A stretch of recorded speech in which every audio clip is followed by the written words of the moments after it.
Hello दोस्तों, नमस्कार। आज है 8 मई 2021 और आज के करंट अफेयर की पीडीएफ डाउनलोड करना मत भूलिएगा। ये पीडीएफ आपको हमारे टेलीग्राम चैनल से मिल जाएगी। टेलीग्राम चैनल की लिंक नीचे डिस्क्रिप्शन में है। उसके अलावा ये पीडीएफ आपको एग्जाम गुरुजी की ऐप से भी मिल जाएगी और ऐप की लिंक भी नीचे डिस्क्रिप्शन में है। इसे आप गूगल प्ले स्टोर से डाउनलोड कर सकते हैं।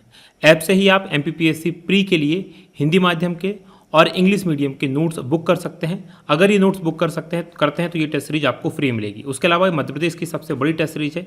499 में इसको आप ज्वाइन कर सकते हैं। 2499 में आप एमपीपीएससी के लिए मुख्य परीक्षा की टेस्ट सीरीज ऑनलाइन ज्वाइन कर सकते हैं। क्योंकि 20 जून को परीक्षा होना मुझे नहीं लग रहा कि पॉसिबल होगा। ऐसे में आप लोगों के पास बहुत अच्छा समय है कि आप मुख्य परीक्षा की तैयारी अच्छे से कर लें। आगे बढ़ेंगे, बात करेंगे क्विक रिवीजन कल के पढ़े गए करंट अफेयर के प्रश्नों का। पहला प्रश्न है कि विदेश मंत्री डॉक्टर एस जयशंकर ने किस संगठन के विदेश मंत्रियों की वर्चुअल बैठक में भाग लिया? तो G7 मंत्रियों की बैठक थी। दूसरा प्रश्न, इंटरनेशनल नो डाइट डे कब मनाया जाता है? तो 6 मई को। तीसरा प्रश्न है कि सर्वोच्च न्यायालय में मराठा आरक्षण पर कितने प्रतिशत से अधिक आरक्षण के कारण रोक लगाई गई है? तो 50% से अधिक आरक्षण के कारण। चौथा प्रश्न है कि पहली आर्टिफिशियल इंटेलिजेंस युक्त शिप कौन सी बनी है? और ये बनी है माई फ्लावर 400। पांचवा प्रश्न है कि किस निजी कंपनी का अंतरिक्ष यान स्टारशिप उपग्रह को अंतरिक्ष में ले जाने वाला पहली बार पृथ्वी पर सकुशल लौटा है? और ये स्पेस एक्स का है। छठवां प्रश्न है कि देश में सबसे लंबे समय तक विषम रहे व्यक्ति का निधन हो गया, इनका नाम क्या था? तो ये थे डॉक्टर फिलिपोस मार क्रिस्टाटोम्स। सातवें प्रश्न की बात करेंगे कि राष्ट्रीय लोकदल के संस्थापक और अध्यक्ष पूर्व केंद्रीय मंत्री का नाम क्या है जिनका 6 मई को निधन हो गया है? तो चौधरी अजीत सिंह। वहीं आठवां प्रश्न है कि महात्मा गांधी के पूर्व निजी सचिव का नाम क्या है जिनका निधन हो गया है? तो इनका नाम है वी कल्याणम। नवा प्रश्न है कि पहली बार कहाँ स्थित चिड़ियाघर में एशियाई शेर कोविड पॉजिटिव पाए गए हैं? ये हैदराबाद में। और 10वां प्रश्न है कि हाल ही में किस राज्य में साइरोपॉड्स की 100 मिलियन वर्ष पुरानी हड्डियों की खोज की गई है? तो ये मेघालय में की गई है। 11वां प्रश्न है कि कौन सी सरकारी कंपनी 100 सबसे मूल्यवान भारतीय फर्मों की सूची में शामिल हुई है?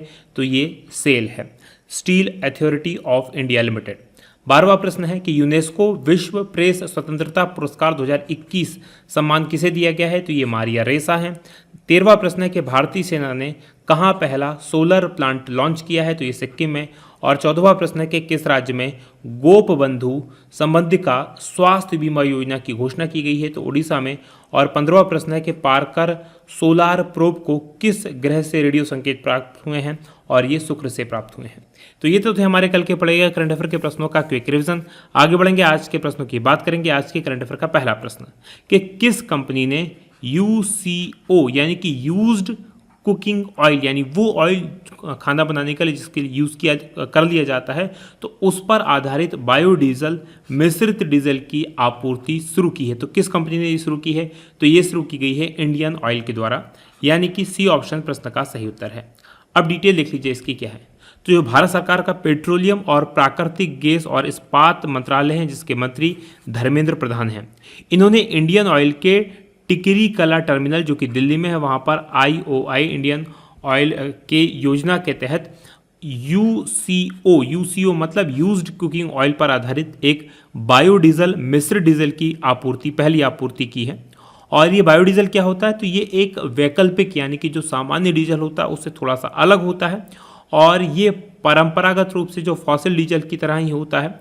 ये बायोडीजल खाना पकाने के लिए जो इस्तेमाल किया जाने वाला तेल होता है उससे बनाया जाता है, यानी कि जो बड़ी बड़ी होटल्स होती हैं वहाँ पर जब एक बार खाना पका लिया जाता है तो उस तेल को डबल से यूज़ नहीं करने दिया जाता सरकार के द्वारा, और उसको सरकार कहती है कि आप हमें भेज दो और उससे फिर बायोडीजल बनाया जाता है।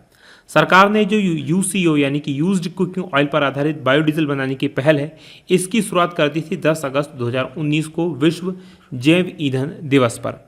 अब बायोडीजल का उपयोग का जो मुख्य लाभ है वो ये है कि ये कार्बन तटस्थता वाला है, यानी कि इससे कार्बन जो है प्रदूषण नहीं होता और इससे जो उत्सर्जित निकलते हैं वो गैर विषैला होता है और जो हमारा पर्यावरण होता है उसमें पूरी तरह से वो डिग्रेड हो जाता है, समाप्त हो जाता है।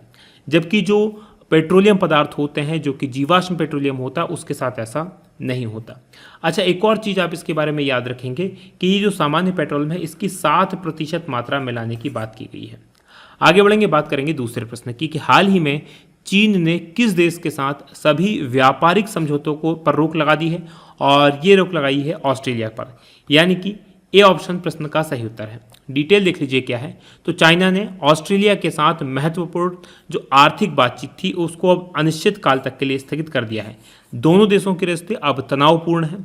चाइना ने ऑस्ट्रेलिया से कोयला, आयरन, गेहूं, वाइन सहित कई प्रकार का जो सामान चाइना ऑस्ट्रेलिया से आयात करता था उसको बंद कर दिया है। ऑस्ट्रेलिया ने क्या किया था, इसका कारण देखा जा रहा है 2019 में कोरोना की शुरुआत को लेकर वायरस की उत्पत्ति के मामले में जांच की मांग की थी, और चाइना उसी समय से चाइना के साथ इसके संबंध ठीक नहीं चल रहे हैं। अच्छा, आपको अगर याद हो थोड़े दिन पहले करंट अफेयर की वीडियो में मैंने आपको बताया था कि ऑस्ट्रेलिया ने भी क्या किया है, जो चाइना की OBR one belt road initiative है उसके तहत 2 समझौते हुए थे, और ऑस्ट्रेलिया ने अपने यहाँ से उन दोनों समझौतों को रद्द कर दिया था। तो उसके बाद चाइना की ये चीज़ निकल कर सामने आई है। याद रखिएगा, चाइना जो है वो ऑस्ट्रेलिया बहुत ज़्यादा चाइना के माल पर डिपेंड करता है। ऑस्ट्रेलिया जो है करीब अपना 29% माल जो है वो चाइना से खरीदता है, लेकिन पिछले 1 साल में इसमें बहुत बड़ी गिरावट देखने को मिली है। बात करेंगे चाइना और ऑस्ट्रेलिया दोनों की। ऑस्ट्रेलिया जिसकी राजधानी कैनबरा है, प्रधानमंत्री स्कॉट मॉरिसन है और मुद्रा यहाँ की ऑस्ट्रेलियन डॉलर है। वहीं चाइना की बात करें तो इसकी राजधानी बीजिंग है, राष्ट्रपति शी जिनपिंग है और मुद्रा यहाँ की युआन है। चलिए मैप में मैं आपको ऑस्ट्रेलिया और चाइना दोनों जगह लिए चलता हूँ। तो जैसा कि आप स्क्रीन पर देख पा रहे हैं, हमारा भारत है, और हमारे भारत से अगर आपको चाइना जाना है तो ये चाइना की सीमा भारत के साथ लिखी हुई है। ये जो रेड कलर का बड़ा सा देश आपको दिखाई दे रहा है ये चाइना है, ये आप याद रखिएगा। अब चाइना की सीमा भारत से 2 जगह टच करती है। एक इस ग्रे एरिया को आप देखिए, कौन सा वाला ग्रे एरिया आपको देखना है, ये वाला ग्रे एरिया देखना है। ये एक्चुअल में भारत का अरुणाचल प्रदेश है। कौन सा प्रदेश है? अरुणाचल प्रदेश। और इस अरुणाचल प्रदेश और चाइना के बीच में जो सीमा रेखा है इसको कहा जाता है मेक मोहन रेखा। क्या कहा जाता है? मेक मोहन रेखा। और चाइना इस रेखा को मानने से इनकार करता है। भारत के पास में है, भारत का हिस्सा है, लेकिन चाइना इस रेखा को मानने से इनकार करता है, इसलिए इस जगह को ग्रे में दिखाया गया है। अब उसके बाद देखेंगे आप यहाँ पर ये जो जगह है ये अक्साई चीन है। अभी हाल ही में जहाँ भारत और पाकिस्तान की भारत और चाइना की जो मुठभेड़ चल रही थी या जो आमने सामने सेना थी वो इसी क्षेत्र में थी। याद रखिएगा ये अक्साई चीन है, और इस पर 1950 के बाद से 1962 के आसपास से इस पर जो है कब्जा चाइना ने किया हुआ है, भारत का ये हिस्सा है। अब चूंकि दुनिया की सबसे बड़ी मैन्युफैक्चरिंग हब जो है वर्तमान में दुनिया का वो चाइना है, तो चाइना के से कई बार इस प्रकार की दादागिरी भी करता है। तो अभी ऑस्ट्रेलिया के साथ चाइना ने इसी प्रकार की कुछ चीज़ें की हैं। अब ऑस्ट्रेलिया क्या है? ऑस्ट्रेलिया के लिए आपको भारत से नीचे की तरफ जाना पड़ेगा। ये हिंद महासागर है, इंडियन ओशियन का जो पूर्वी हिस्सा उसमें देखेंगे तो ये जो आपको देश दिखाई दे रहा है ये ऑस्ट्रेलिया है। ऑस्ट्रेलिया का ही एक हिस्सा यहाँ पर देखेंगे तो ये क्या है? तस्मानिया है, राइट। तो ये एक स्टेट है, राज्य है ऑस्ट्रेलिया का ही, ये ऑस्ट्रेलिया है। अब ऑस्ट्रेलिया की जो अधिकांश शहर हैं, बड़े बड़े शहर अगर आप वो देखेंगे तो वो किनारों पर बसे हुए हैं। जैसे कि मैं आपको बताऊं, ये पर्थ है, ये भी किनारे पर है, एडिलेड है, मेलबर्न है, सिडनी है, ब्रिस्बेन है। यहाँ की राजधानी ये जो है आपको दिखाई दे रहा है कैनबरा, ये भी यहाँ की राजधानी किनारों पे, बीच में एक बड़ा सा जो है डेजर्ट है। अब इसके इस तरफ ये ग्रेट डिवाइडिंग रेंजेस है, ये आपको याद रखना है, ग्रेट डिवाइडिंग रेंजेस ये माउंटेन रेंजेस है। और इसके भी इस वाले हिस्से में जो कोरल रीफ है, राइट, ग्रेट कोरल रीफ जो है वो भी यहीं पर है। ये प्रशांत महासागर में है और ऑस्ट्रेलिया का जो पूर्वी तट है उसके पास में स्थित है कोरल रीफ्स, ये आप याद रखेंगे। आगे बढ़ेंगे, बात करेंगे अगले प्रश्न की। अगला प्रश्न आपके सामने तीसरा है कि सीमा सड़क संगठन यानी कि BRO बॉर्डर रोड ऑर्गेनाइजेशन का 61वां स्थापना दिवस कब मनाया गया? तो इसका 61वां स्थापना दिवस जो मनाया गया वो 7 मई को मनाया गया, यानी कि डी ऑप्शन प्रश्न का सही उत्तर है। डिटेल लिख लीजिए क्या है। तो जो सीमा सड़क संगठन यानी कि बॉर्डर रोड ऑर्गेनाइजेशन है उसने 7 मई को अपना 61वां स्थापना दिवस मनाया, और इसका जो मुख्य काम है वो है रक्षा मंत्रालय के अंतर्गत आता है, और ये सड़क निर्माण करने का काम करती है एक एजेंसी। प्राथमिक भूमिका जो है जो भारत के सीमावर्ती क्षेत्र है यानी कि दूसरे देशों के साथ जो भारत की सीमाएं लगी हैं उन सीमाओं पर ये सड़क संपर्क करवाने का काम करता है, वहाँ पर सड़क निर्माण का काम करता है। सीमा सड़क संगठन ने भारत के अलावा भूटान, म्यांमार और अफगानिस्तान में भी सड़क निर्माण का काम किया है, तो ये आप याद रखेंगे। बात बॉर्डर रोड ऑर्गेनाइजेशन यानी कि सीमा सड़क संगठन की करें तो 7 मई 1960 को स्थापना हुई थी। मुख्यालय नई दिल्ली में और महानिदेशक राजीव चौधरी हैं। बात करेंगे अब हम चौथे प्रश्न की कि तमिलनाडु में किसने मुख्यमंत्री पद की शपथ ली है। तो तमिलनाडु में जो है वो ली है M.K. स्टालिन ने मुख्यमंत्री पद की शपथ। वहीं केरल में ली है P. विजयन ने, पिछली बार भी थे, और N. रंगास्वामी ने ली है पौंडीचेरी में। डिटेल देख लीजिए क्या है। तो तमिलनाडु के में DMK के जो अध्यक्ष हैं M.K. स्टालिन, उन्होंने मुख्यमंत्री पद की शपथ ली और उनको शपथ दिलवाई जो वहाँ के राज्यपाल हैं बनवारी लाल पुरोहित ने, और उनके साथ 33 और मंत्री थे जिन्होंने शपथ ली। इसके अलावा जो केंद्र शासित प्रदेश है पौंडीचेरी, देखिए भारत में अब तीसरा केंद्र शासित प्रदेश भी बन गया है जिसमें अपनी विधानसभा होगी, लेकिन अभी फंक्शनल विधानसभा केवल 2 केंद्र शासित प्रदेशों में है, एक है दिल्ली में और दूसरी है पौंडीचेरी में। कश्मीर में भी सरकार ने कहा है, लेकिन कब तक वो स्टैब्लिश होगी उसका भी पता नहीं है। तो ये NR कांग्रेस के प्रमुख हैं N. रंगास्वामी, और इन्होंने मुख्यमंत्री पद की शपथ ली है। इनको शपथ दिलवाई वहाँ के उपराज्यपाल डॉक्टर तमिलसाई सौंदरराजन। ये तमिलसाई सौंदरराजन के बारे में आप याद रखिएगा, ये तेलंगाना की भी राज्यपाल है। बात करेंगे तमिलनाडु की, यहाँ की राजधानी चेन्नई है। मुख्यमंत्री M.K. स्टालिन बन गए हैं और राज्यपाल बनवारी लाल पुरोहित। बात करेंगे पांचवें प्रश्न की। S&P स्टैंडर्ड्स एंड पुअर्स ने वित्तीय वर्ष 2022 में भारत का जो GDP अनुमान है उसको 11% से कम करके 9.8% कर दिया है, यानी कि C ऑप्शन प्रश्न का सही उत्तर है। डिटेल देख लीजिए क्या है। तो स्टैंडर्ड्स एंड पुअर्स रेटिंग, ये एक रेटिंग एजेंसी है जो दुनिया के देशों को रेटिंग देती है, और मार्च में कहा था कि देश की जो इकॉनमी होगी उसमें फाइनेंशियल 2022 यानी 1 अप्रैल 2021 से 31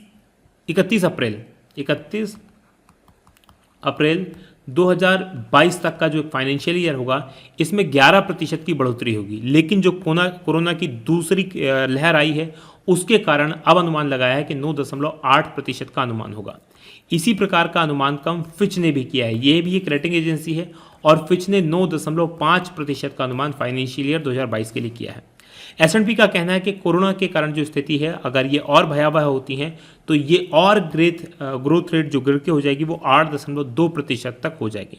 राइट, वास्तविक GDP में ये जो कटौती हो रही है ये कोरोना वायरस की जो संख्या लगातार बढ़ रही है उसके कारण, और जो मामले बढ़ रहे हैं उसके कारण पूरे राज्यों के अंदर लॉकडाउन लगाए जा रहे हैं, तो आर्थिक क्षति इससे हो रही है और उसी के कारण ये जो हमारी GDP की जो ग्रोथ रेट है उसको लगातार कम हो रही है।